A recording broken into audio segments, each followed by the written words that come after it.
તારીખે અમદાવાદની બાજુમાં પીરાણા સંસ્થા છે, ત્યાં મેરેજ રાખ્યા હતા. ત્યાં આપણા રાજ્યપાલ બી લગ્નમાં આવ્યા હતા. ને એને શોખ છે ગાયનો.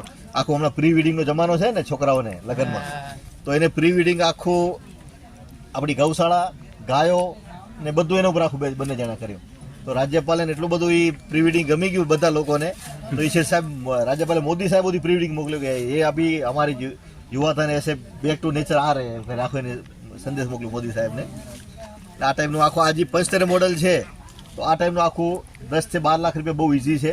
થોડુંક પ્લાનિંગ કરવું પડે આપણે ને મથવું પડે.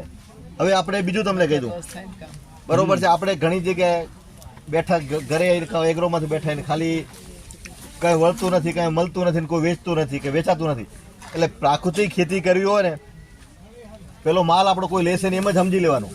વેપારીઓ લે છે ને, મેં તમને હમણાં જે કેલ્ક્યુલેશન કીધું બધા બજારના, હું કોઈ જ જગ્યાએ હતા ઓર્ગેનિક નામે કે પ્રાકૃતિક અમે કોઈ વેચવા જતો જ નથી. લગભગ મોસ્ટ ઓફ જાણતા હશે કે મારી ક્યાંય લગભગ એડ નહીં હોય, બરોબર છે. આપણો ખર્ચો હું 50 લાખ રૂપિયા જે બજારમાંથી દવા ખાતર લઈ આવતો હતો અહીંયા કને 2012 પહેલાં, બરોબર છે. મેં માનસિકતા બનાવી, મને લોકો ગાંડા, મેં કીધું 50 લાખ રૂપિયાની જ્યાં સુધી ખોટ જશે ને મને, ત્યાં સુધી મારે 0 છે. મારે લોકો માટે 50 લાખ કમાવાના હતા એગ્રો માટે, બરોબર છે. 50 લાખની ખોટ છે ત્યાં સુધી 0 છે, કાંઈ વાંધો નહીં. 50 લાખની અંદર ખોટ હશે ત્યારે વિચારશું કીધું કંઈ. તો આ મારા 50 લાખ જે બચી ગયા છે, મારો એ જ ભાવ ફરક છે, બરોબર છે. એટલે આ વસ્તુ છે ને, આપણે ખાલી પ્રાકૃતિક ખેતી શરૂઆત કરીએ, બાજુવાળો કેમિકલ કરતો હોય એનો 100 મણ ઘઉં થાય, આપણા કદાચ 50 મણ થાય, પણ એ 100 મણ ઘઉં પકાવવા માટે એનો 1 કિલો કેટલો ખર્ચો આવ્યો છે ને મને એ જોવાનો.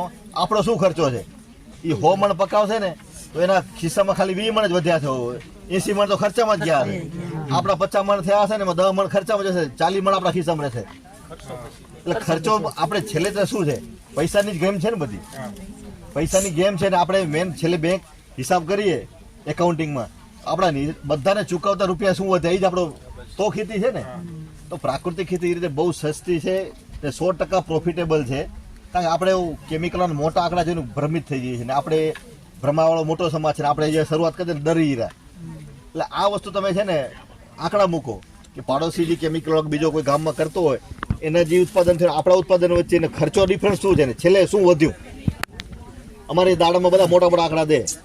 મેં કીધું એ બધી તમે આંકડા જો મને વાત સાચી છે, પણ મને તમારા ખિસ્સામાં છેલ્લે વધ્યા કેટલા એ ગયો બધાને ચૂકવતા, એગ્રોમાં ચૂકવતા. એગ્રોમાં 25 લાખના બિલ ચૂકવો છો કીધું, બરોબર. 30 લાખ ને 40 લાખના દાડામાં થાય, તમારે વધ્યા 10 લાખ જ હાથમાં, અમને 15 લાખ અમને મળે છે એક કરે. આ વસ્તુ છે ને સરવાળે આપણે બહુ કેલ્ક્યુલેશન કરશું તો જ પ્રાકૃતિક ખેતીમાં. ને પેલી એક વસ્તુ કે હિતેશભાઈ આપણે કાલે સમજાવી કે જે આપણે 1 એકરમાં કેટલો ડોઝ છે, 5 પિલર છે, આપણા પાયા છે, આયામો છે. તમારી હિંમત ના હાલતી હોય તો હું 25 વીઘા જમીન છે તો 1 વીઘાથી શરૂઆત કરો.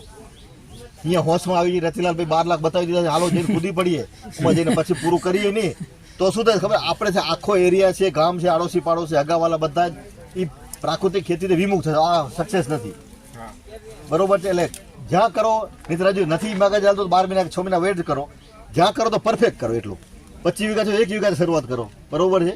1 વીઘામાં તમે પૂરેપૂરો જે ચોપડી લઈને નોટ ડાઉન કરો. હવે તો બધું ઓનલાઈન યુટ્યુબ તમે જ્યાં હોત તે તમને, અમે જ્યારે સ્ટાર્ટિંગ કરી ત્યારે કોઈ મેસેજ નહોતો, ઘણી બધી આમાં અમારી ભૂલો. અમે જ્યારે 2016માં આપણી પાલેકર સાહેબની શિબિર થઈ ત્યારે એમને આખી ઘણી બધી ભૂલો હતી ને આ શરૂઆત ક્યાંથી થઈ તમને કહી દઉં આખી વસ્તુ. ટાઈમ છે ને બધા 2 મિનિટ. હું એને 2008 પહેલાં આખું કેમિકલ ખેતી કરતો 100% શાકભાજીની અંદર 40-50 લાખનું કેમિકલ વાપરતો ત્યાંની વાત કરું છું. ત્યારે ભીંડા છે, ભીંડા બધા કરતા ખબર હશે ભીંડામાં કેટલી દવા છાંટવી પડે. દર 4-5મા દિવસે 10-8મા દિવસે દવા છાંટવી પડે. તો મારે 2 ટ્રેક્ટર સવાર સાંજ દરરોજ શાકભાજીમાં દવા માટે જ ચાલતા હોય. તો એક દવા એવી હતી, આ સામેના પ્લોટમાં ભીંડા હતા, એ દવા છાંટ્યા પછી લખ્યું હતું ઝીણી નાની બોટલ ઉપર કે આ દવા છાંટ્યા પછી 4 દિવસ ખેતરમાં નહીં જવાનું ને 10 થી 15 દિવસ ખાવાનું નહીં, આવું લખેલું હતું, ઉપયોગ નહીં કરવાનો.